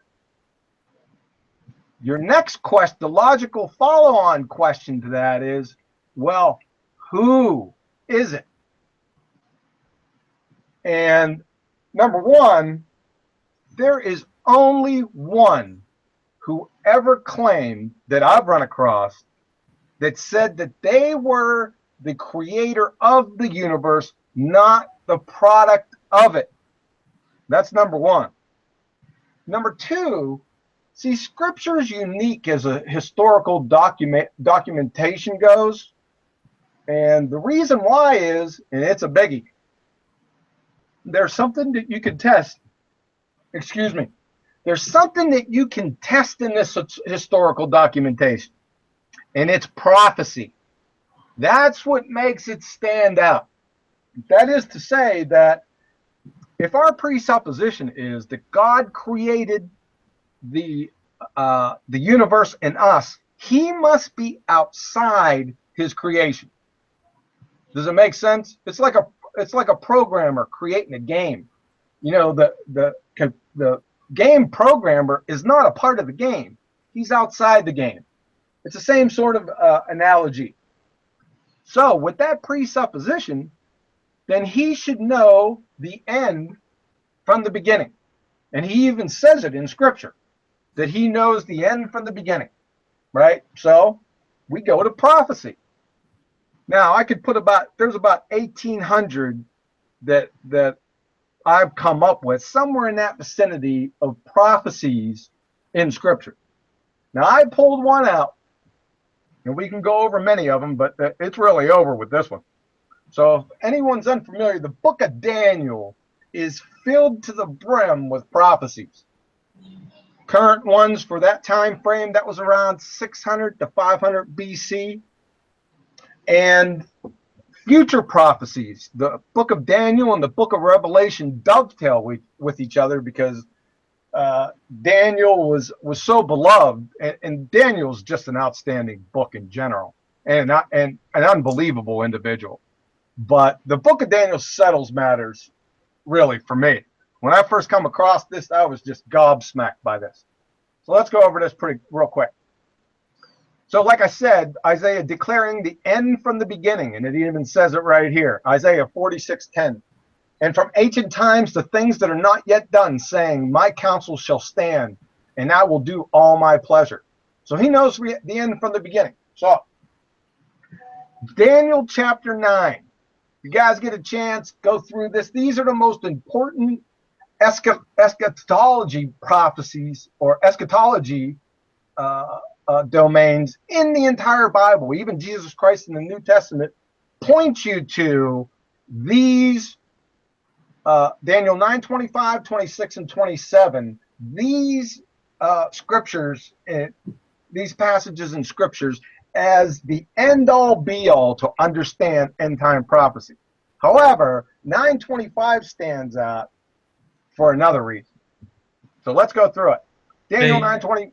Go ahead. Aaron's got a question from somebody else. Go ahead. It was, is a plant gathering information when it uses the sun's light to grow? No, there's no information there unless you Whoa, said whoa, whoa. What'd you say? you're gonna let me You said finish. there? I know this is off subject. This is off my subject, but I'll go ahead and answer it. All right. I said off the No subject of information. Yeah, there is no information coming from the sun unless you think that the sun sent intelligent messages to stupid atoms so they can create all the enzymes able to accomplish photosynthesis. Is that what you think? I didn't ask the question, Aaron did. Yeah, tell her there's about 17 enzymes, that is functional proteins like nanobots that you must have for photosynthesis. So, Quirky Yuri says, did the Earth give birds information to travel north and south? no, they don't communicate with each other. Whoa. Wait, the birds don't communicate with the Earth, or the Earth don't communicate with the No, birds? they don't communicate. They don't communicate. There's no information flowing. Oh, dude. There's no language. Birds You're don't. really asking for me to really rip into you right now, Birds, dude. boy, I'll tell you, make my day.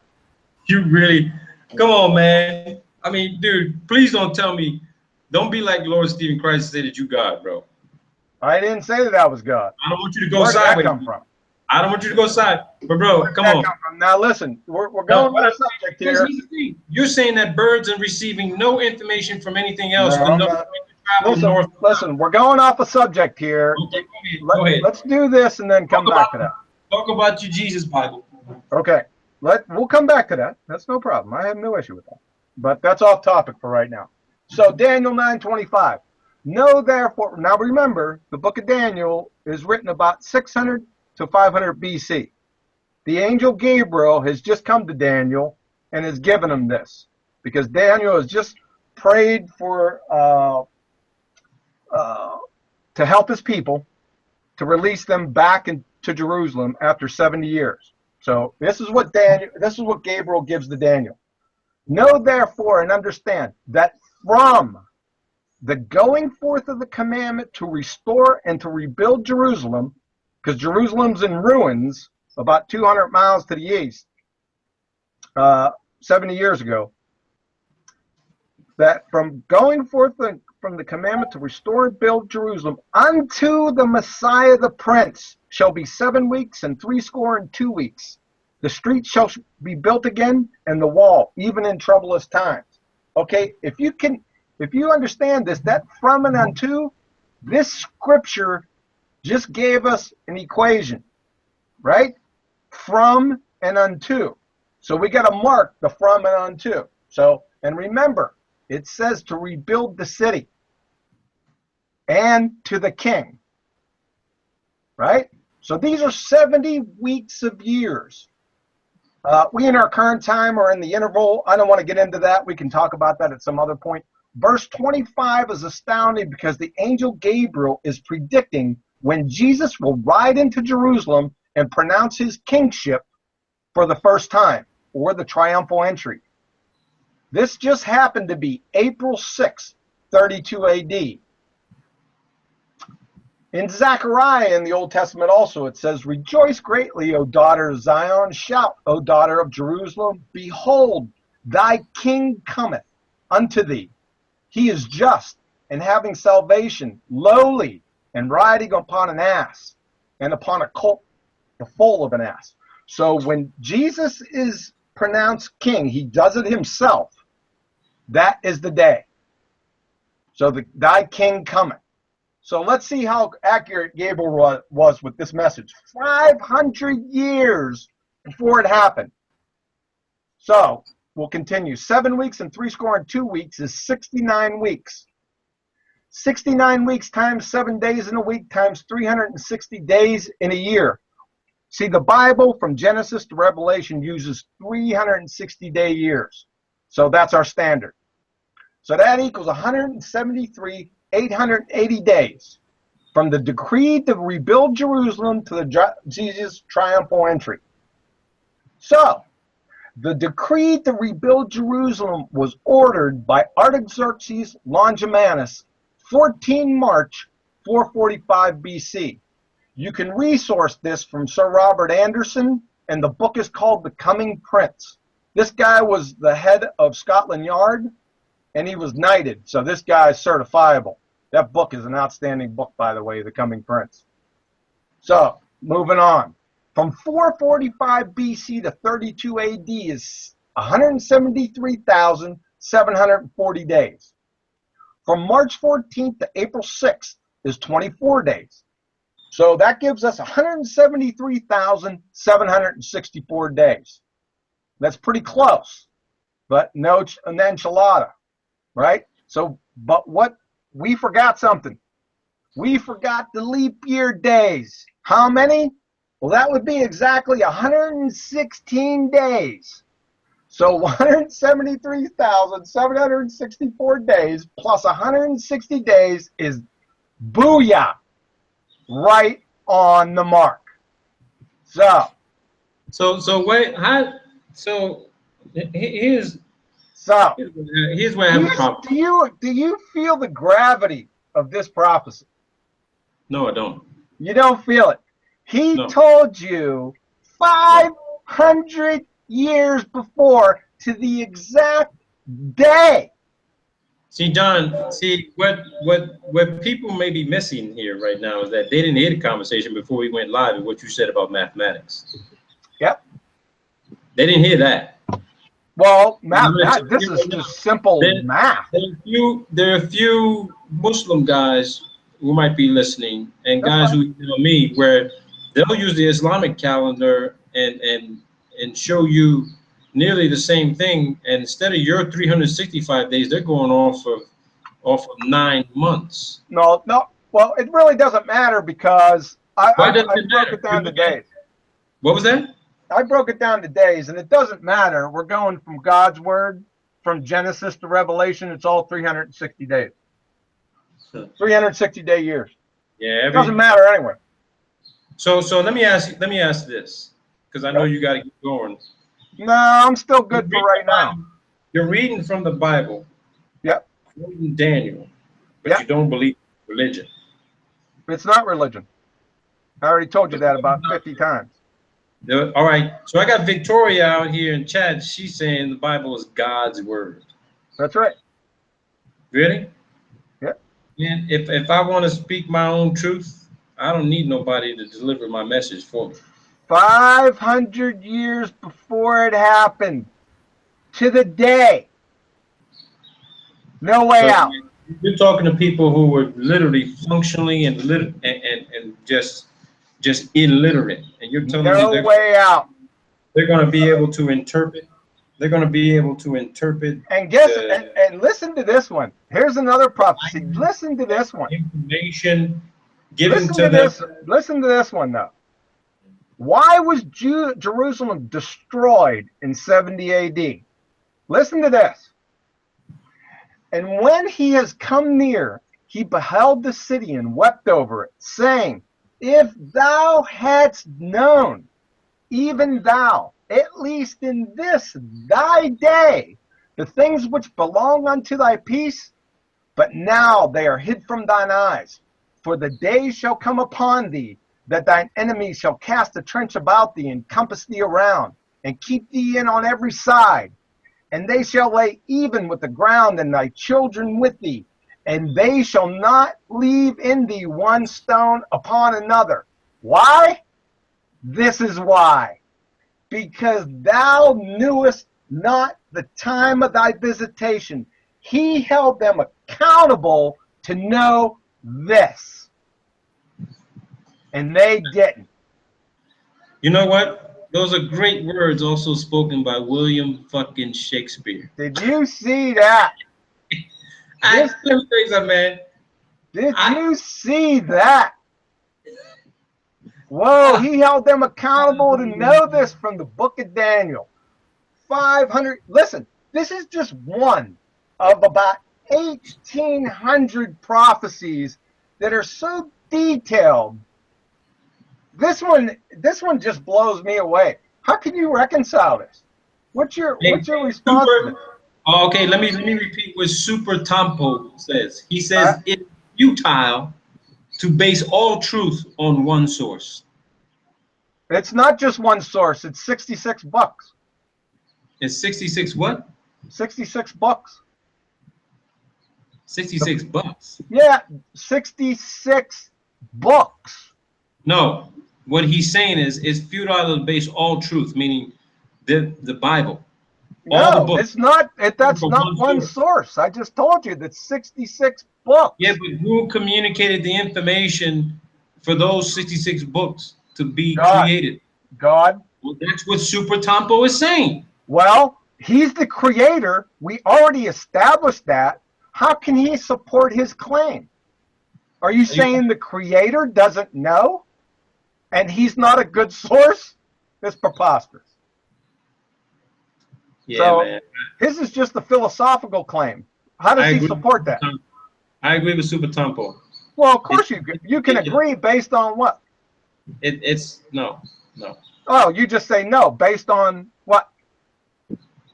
Look, I'm just asking you to support your claim. If you want to stick with what the Bible says in Genesis, where I'm sticking with it.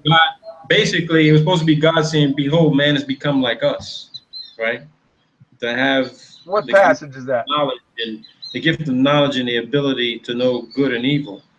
Yeah. So that means that people also have the ability to be all known. No, they don't. That doesn't say that. Why is that? Well, if we're supposed to be in God's image and everything comes from His one source, then we should be able to do the same thing. No, that's not what it says. It's not possible because why? You could spend your entire life trying to learn every fucking thing, every piece of information that's here on this damn planet. Okay, yeah. And you would. There's no way you would be able to comprehend that amount of information. That's right. You're just human. For a short time that you. Yeah, because you're basing it off of begging the question fallacy. You just made it up. No, I didn't. No, I didn't make it up. What I'm telling you is that if all this information was put out back in 600 AD, you said, or BC, like you said, and it was all put out in these 66 books. Well, no. That was over 2,000 years. The knowledge of humankind, of mankind. He didn't give you all knowledge. You're right. He didn't, because he doesn't possess it himself. You couldn't. Because well then, you have to conclude that ink, paper, and glue molecules can author. No, man, you can keep going back to that fucking bullshit ass argument. That nature can create itself from nothing. Intelligent machine going through artificial learning and machine learning. Who created the machine?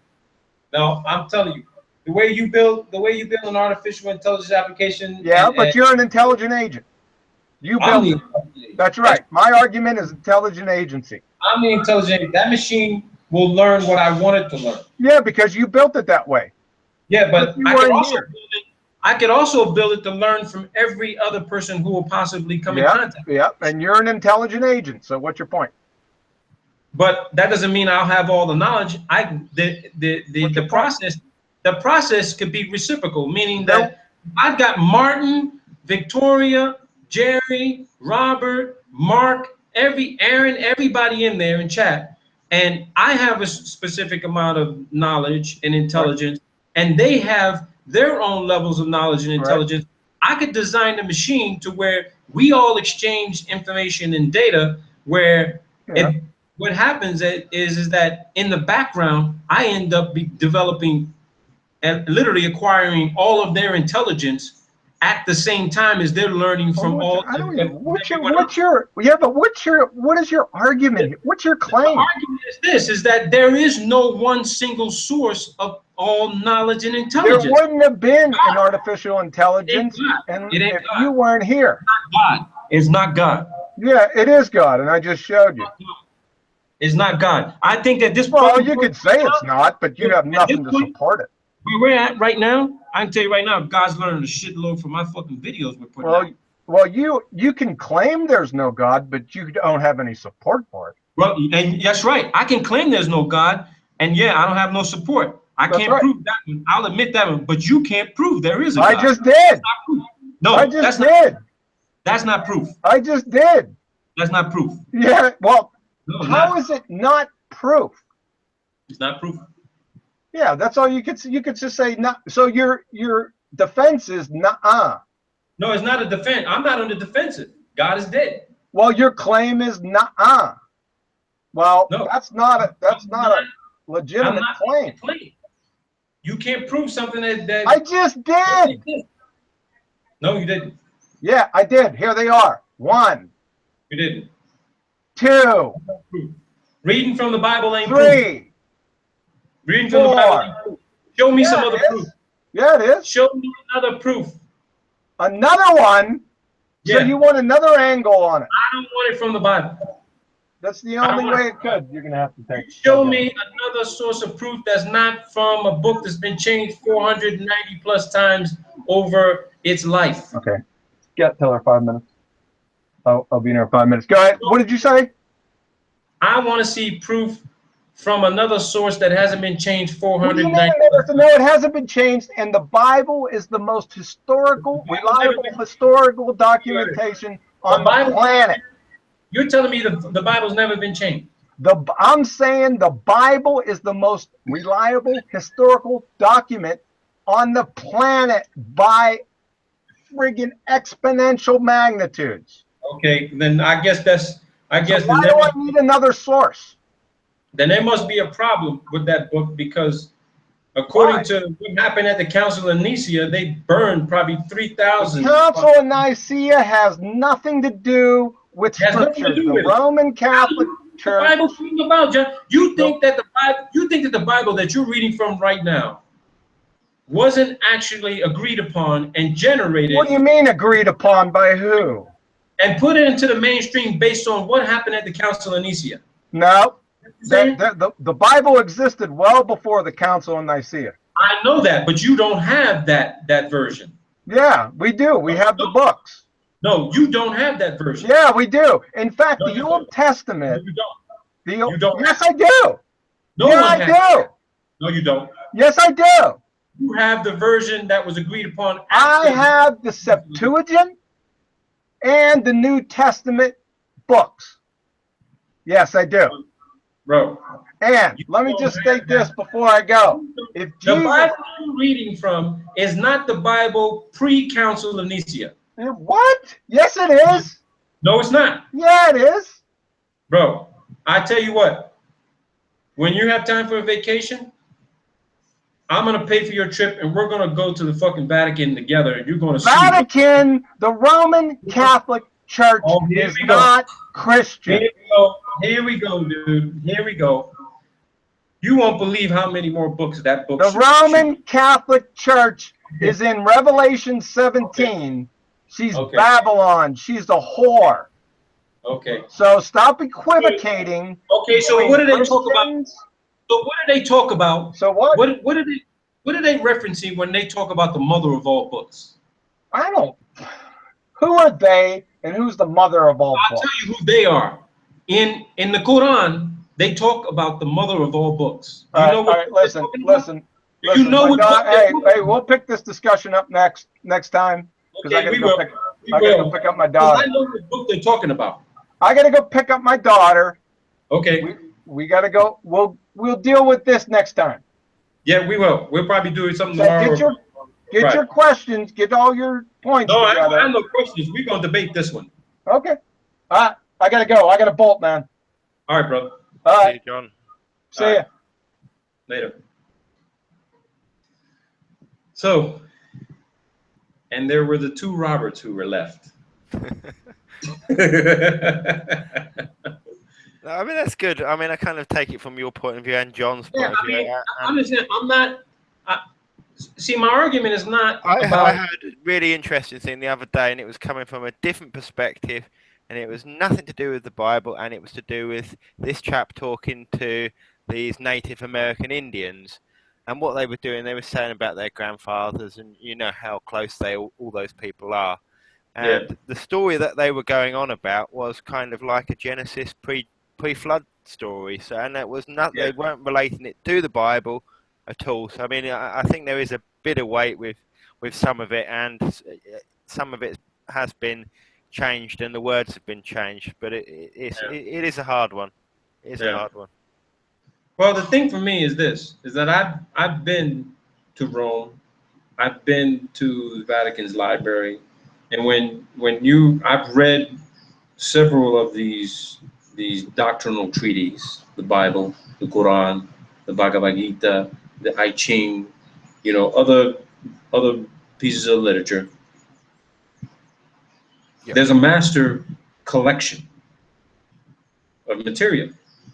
And in the Quran, they talk about the mother of all books. If anyone didn't notice, you never read the Quran. The first parts of the Quran are actually the Old fucking Testament. The Torah. The Torah. That's the Old Testament. So if you've read the Bible, it would be smart to actually read the beginning parts of the Quran. Because the beginning parts of the Quran actually confirm and give you the confidence that what you're reading in the Old Testament could be true. Could be true. Yeah. That's why I've read both books. I became more aware and gained more knowledge reading the Quran, which allowed me to get a much better interpretation of what I was reading in the Old Testament of the Bible.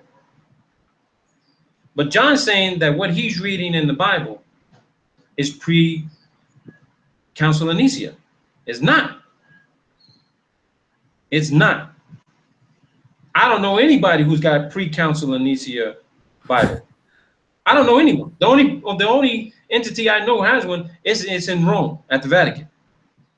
And when you look at the 66 books of the Bible, and then you look at the surah, the number of surahs in the Quran, when the Quran talks about the mother of all books, they're talking about over 1,000 books put together in one.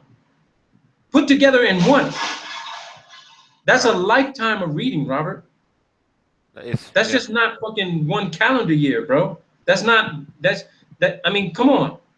I mean, I know pastors and bishops and priests who still spending their lives trying to interpret specific sections of the Bible and the Quran and other doctrinal treatise books. Because there's so many different versions of it. There's so many different interpretations. There's so many disparate and contradicting pieces of information throughout the entire book that literally I actually had a pastor and a priest tell me, this guy's been in the cloth for over 60 years. He told me which sections of the Bible are actually out of order. They're not in the right order they should be. So how could you believe that a book you're reading is truth when it's not even? It's like it's like picking up a book right now on Amazon that's fucking 20 chapters, and you start with chapter 1, and then you think you're gonna read chapter 2, but it says chapter 15, and you're thinking, what the fuck? Did I get a defective book? I need to send this shit back to Amazon because somebody put my book together wrong. That's what the Bible is, man. It's actually out of order. So if it's out of order, then you can't believe what it is you're reading completely. I'm not saying you can't believe it at all, but you can't believe it completely because it is not in the correct order. And the same goes for the Quran. Yeah. The Quran is actually out of order as well. Both of these books were written by the same people, Jewish scribes. I ain't got nothing against Jews, but you got to think about the method of the madness when they put these books together and decided, okay, this is how it's going to go down. This is how we're going to put it out. Because I'm thinking that at the Council of Nicaea, Islamic scholars were the only ones who weren't invited to this whole meeting. But when they talk about all these other books that were destroyed, that were not to be included in the Bible, you got to ask yourself, were these books actually used to put together other religious doctrine? Could the Quran be a culmination of books that were rejected by the Bible? Could the I Ching and the Bhagavad Gita be rejection of material they wouldn't put in the Bible. Because when you look at different religions, all right, you have all these problems with all these religions. You got Christians that have problems with Muslims. You got Muslims got problems with Christians. You got Hindus problem with Christians. You got Jehovah. You got all this shit. No two religions actually get along like they're fucking brother and sister, man, because they all believe something completely different that's being rejected by the other one. And a lot of people won't believe this, but the Quran is nearly identical to the fucking Old Testament. So how could a Christian reject Islam and the Quran when they never read the Quran? And if they did, they would see that the Quran is actually the Torah, the Old Testament. The Old Testament. Wow. How do I know this? Because I fucking read it every goddamn fucking year for 10 years. Yeah, you get pretty knowledgeable with the book. I studied the Quran in its original Arabic, not the fucking dumbass English translation. I studied it in Arabic. And I didn't get my copy from the United States. I got a copy that's actually older than me. I learned Arabic. The Bible is not even supposed to be in English. That's true. At one time, it was in Arabic and then Aramaic. And then somehow the Romans and Greeks decided to put it in fucking Latin. And then it became English. It is so convoluted, dude. And people say it's truth, it's truth, it's truth. Truth? Come on, dude. Let me show you. Give me one of your biggest books. Give it to me. Let me tear that fucker apart and glue it back together and put the chapters all fucked up. And then you tell me if you can understand what that book actually, what it says in that. If you could interpret to me what the story of that book is trying to tell you. You can't, because it's out of order. I want to have this conversation with her. I really do. Yeah. I really do. And not from an attack hostile point of view, but from a point of view that if we're going to argue about most of the literature we're putting out in documentation, we're proving this shit to be bullshit, and what they're putting out in the sciences and this research stuff, then what makes you believe that something back in 600 BC or AD could be truth? Because people were deceiving and defrauding each other back in those days as well. I don't worship anybody. I don't worship nothing. That's what Allison just asked me. What do I worship? I don't worship nothing or nobody. Nothing.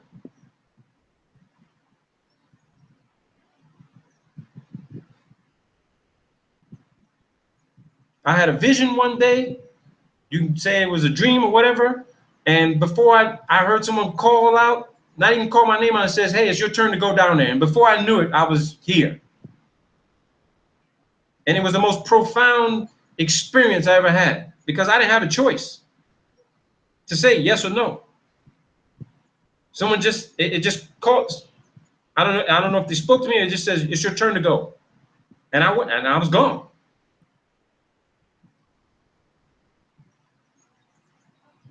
I didn't know what I was, where I was. I just heard it. But I don't worship nothing. Never did.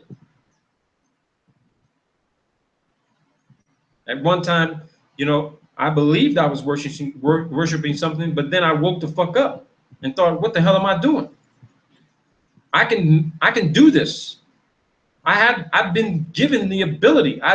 Somehow it's within me to manifest my own thoughts, opinions, feelings, actions. If I work hard enough for something, I can create whatever I need materially. It's all there for me for the taking.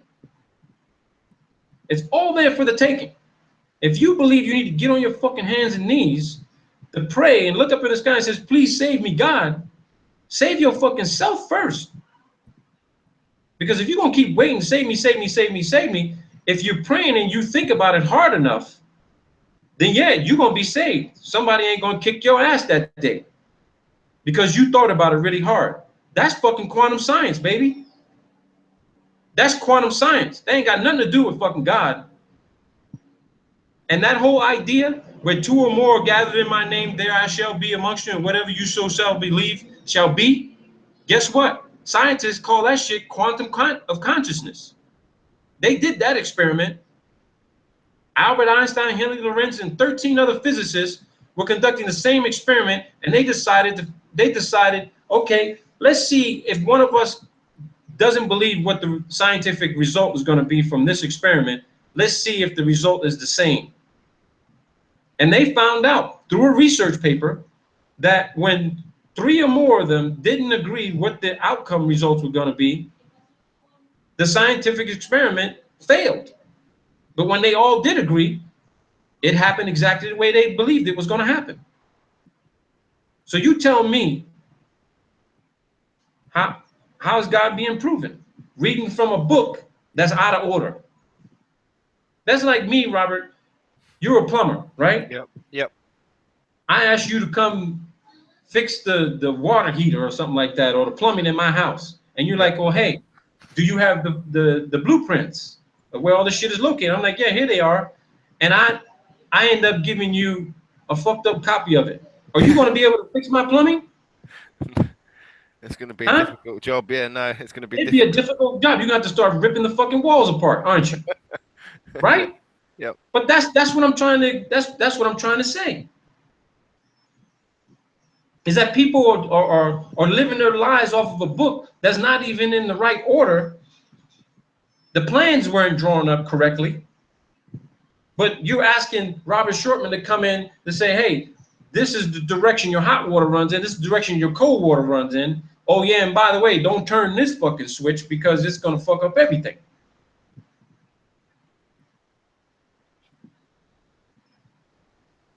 So now Robert has to draft up the plans to show you how to operate the damn plumbing in your own house.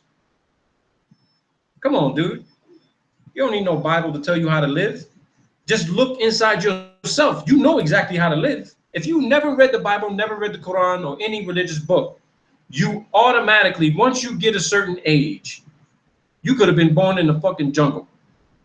You would know what was right, what was wrong, based on observation. You would either copy what you saw or just develop your own methods and processes. Ain't nobody preach no word and put it in a fucking book to teach us how to live. Come on now. Well, I think it's interesting. We are all figuring it. No, see, and that's what Victoria, that's where you're wrong. I said I don't worship anything. So there is no self-worship. You either respect yourself or you don't. You either have confidence in your own abilities or you don't. You're either strong or you're weak. You're either intelligent or you choose to be ignorant. It's that simple. It really is that simple. You don't need a book to live. You could live by a specific rule and implement those rules and treatises and understandings in your life. But your life is your life. You decide when you live or die. Nobody decided how long you're going to live and how you should be living. Because if that's the case, shit, I could put a damn good book together on how to live your life. And it's either going to bomb or it's going to become a fucking bestseller for the next 100 years. But if you never knew I existed, would you believe it? Would you live by it? And that's what I'm getting at. There ain't no proof God exists or ever did. That's me saying this. I'm not trying to disrespect anybody, but that's what I understand. Not what I believe, but that's what I'm understanding. That's where I'm going at this. I got love for everybody out there. You're all geniuses. You just choose to be ignorant whenever you choose to be ignorant. But we're all geniuses. We're figuring this shit out together. Ain't nobody got the one fucking answer to solve everything.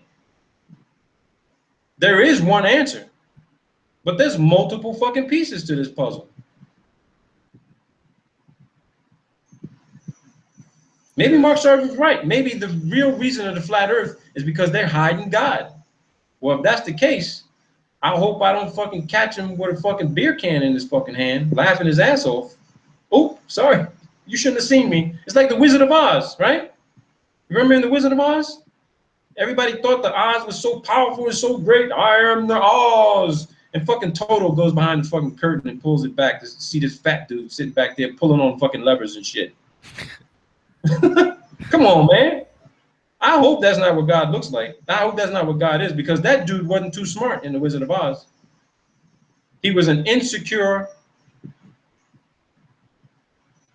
not very attractive, not very intelligent individual.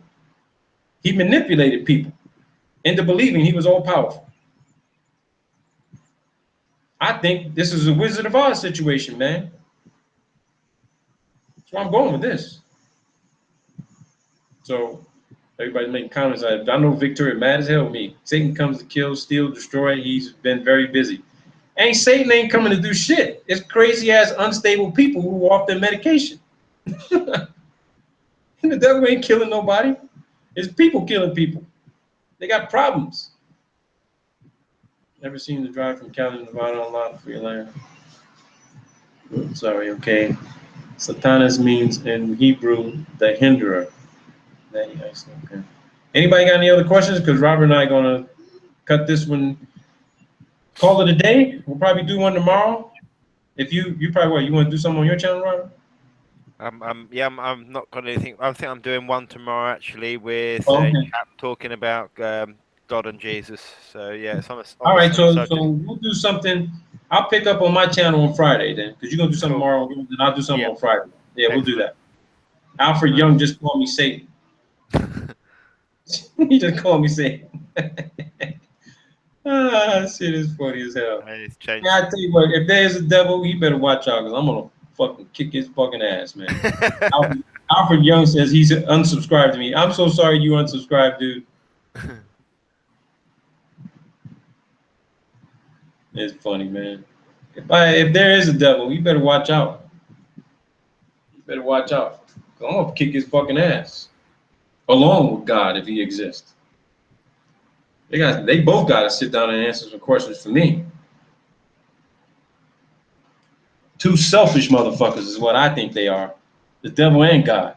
Bunch of selfish, narcissistic, evil motherfuckers. One turns his back to let the other one ruin somebody's fucking life or just make him miserable. And then the other one just stands by and laughs his ass off while he just leaves the leftovers for the other one. What kind of fucking world is that? You want to live in a world like that? You want to believe you live in a world like that? Shit. All this shit that's going on, we doing this shit to each other. Ain't no God and no devil doing this shit to nobody. We're just inherently fucked up on the goddamn fucking quantum biophysics level. There's some of us, ain't nobody fucking absolutely righteous and fucking perfect. Everybody out there, you got some really dark shit inside of you. It just ain't come out yet. I guarantee you I can say the right fucking thing or push the right button with you and you'll go fucking postal on my ass. But deep down, I bet you all got love for each other out there. We all do. We're just choosing to be fucked up sometimes. Ain't got nothing to do with God and devil, man. Nothing to do with it. Wait, let me see. I want to read some of these other comments because they're funny too. The creator is real. Juan Carlos. He wanted to debate John. I love you, Victoria. You keep saying you were gonna call me and talk to me. You ain't never. You just playing with my feelings, man. You ain't gonna never talk to me. Come on the show. Thank you, Allison. We got Martin. All right, guys. We're gonna call this one. We're gonna do a show tomorrow, right? What time are you gonna do it tomorrow? It's around about 10 o'clock, 9 o'clock UK time.